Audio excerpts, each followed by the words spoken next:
Salut à tous. Aujourd'hui je vais vous montrer comment je fais fondre de la cire lorsque j'ai des petites quantités.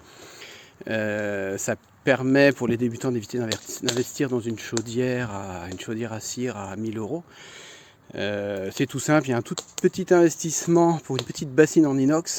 Personnellement j'ai trouvé ça au magasin Carrefour à 10 euros. Et puis ça fonctionne très bien, vous pouvez faire quelques kilos de cire sans problème. Donc je vous montre ce que j'ai acheté. Voilà, donc c'est une bassine comme ça. Alors bien sûr on ne voit plus. On ne voit plus, mais je dirais qu'elle a une contenance d'une petite vingtaine de litres à peu près.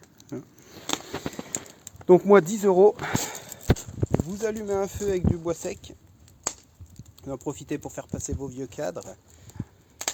Et puis voilà, une fois que le feu est bien pris, qu'on a des bonnes braises, vous mettez un tiers d'eau dans votre bassine. Et puis ensuite on fait fondre la cire et on la récupère. Je vous montre tout ça. Donc une fois que le feu est bien démarré, je mets ma bassine avec environ un tiers d'eau dedans. Et ensuite on attend que ça chauffe. Donc dès le début, moi je mets quelques gaufres. Comme ça je verrai dès que la température est parfaite, je pourrai directement mettre quelques cadres et de la cire à fondre. Voilà, donc après environ un quart d'heure, voilà ce que vous obtenez. Alors je précise, je fonds des cadres de corps pour en faire des bougies et non pas pour refaire de la cire gaufrée. La cire gaufrée, je la fais avec ma cire d'opercule qui est relativement propre. Alors surtout, vous faites extrêmement attention car vous voyez, dès que l'eau et donc la cire maintenant qui est à l'intérieur se met à bouillir, ça peut devenir inflammable. Donc soyez extrêmement prudent à ce niveau-là. Voilà, donc je remue régulièrement. Voilà, bon là a priori tout est fondu. Donc maintenant la prochaine étape, je vais enlever toutes les saloperies qui sont à la surface. Donc comme vous le savez, l'huile étant plus légère, enfin la cire étant plus légère que l'eau, la cire sera à la surface. Vous voyez, je laisse le feu ralentir de lui-même. De toute façon, l'huile va rester liquide relativement longtemps. Et donc avec une passoire du commerce, je vais commencer à filtrer toutes les saloperies.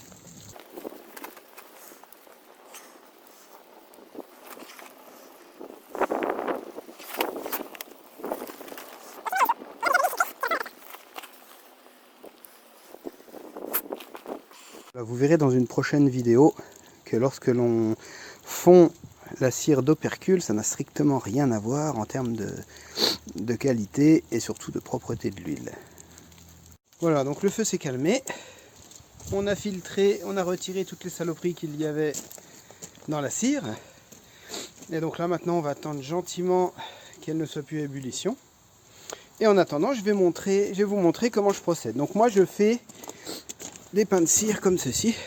Le résultat final, donc je vous rappelle, c'est de la cire de corps qui va me servir à faire des bougies. Voilà. Alors comment je fais ces pains de cire? Voilà, donc pour réaliser ces pains de cire, je conserve des bacs de glace. Alors l'inconvénient, et là malheureusement je suis obligé de me forcer, comme j'ai beaucoup de cire à faire, je suis obligé d'avoir beaucoup de bacs de glace. Donc ça m'oblige à manger beaucoup de glace. Mais c'est tout, il faut savoir ce qu'on veut. Il faut savoir que lorsque la cire va refroidir, si elle refroidit trop vite, elle va craquer. Moi, vous voyez que les blocs de cire ne craquent pas. Ils sont parfaitement propres. Donc ma petite astuce pour ne pas que la cire craque, une fois que je remplis mes bacs, je les mets dans un gros bac en polystyrène. Vous voyez, ça ressemble un peu à une ruchette. En fait, ce bac en polystyrène, je l'ai eu dans mon magasin d'aquariophilie, puisque lorsqu'ils sont livrés en poisson, ils sont livrés dans des bacs comme ça. Et en fait, ils les donnent une fois qu'ils ne s'en servent plus. Donc je les mets là-dedans, je remets le couvercle. Et puis la cire peut refroidir tout doucement et ne craque pas. Voilà, donc je vais récupérer la cire. Et en la mettant dans mon bac, je vais à nouveau la filtrer.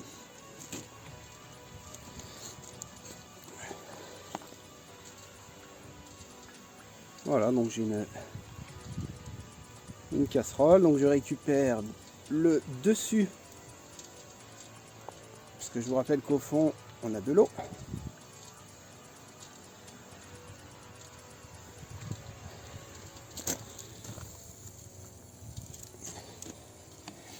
Et donc je filtre à nouveau en mettant dans mon bac.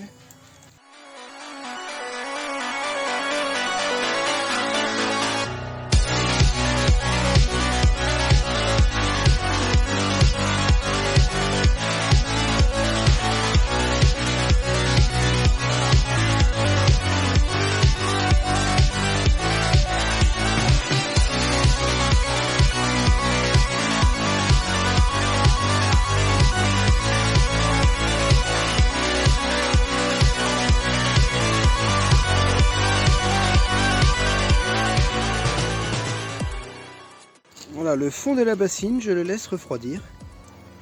Puisqu'il y a encore de la cire dedans, mélangée à de la propolis. Et lors de ma prochaine fonte, je reprendrai, je le remettrai à fondre. Et on refait la même chose. Voilà, donc j'ai mis mes bacs de cire dans ma boîte en polystyrène. Alors vous en voyez une ici, qui est un peu plus sombre que les autres. C'est la dernière que j'ai filtrée et je pense qu'il y a pas mal de propolis dedans, donc on verra ça au démoulage. Donc voilà la cire qui est en train de refroidir. Et comme je vous avais dit, le bac en question, eh bien effectivement j'ai de la propolis qui remonte, donc je ne l'ai pas assez filtré. Là, c'est pas grave, il sera refondu dans les autres. Donc voilà mes blocs de cire, donc ceux-ci vont me servir pour faire des bougies. Et je vais très prochainement fondre la cire d'opercule.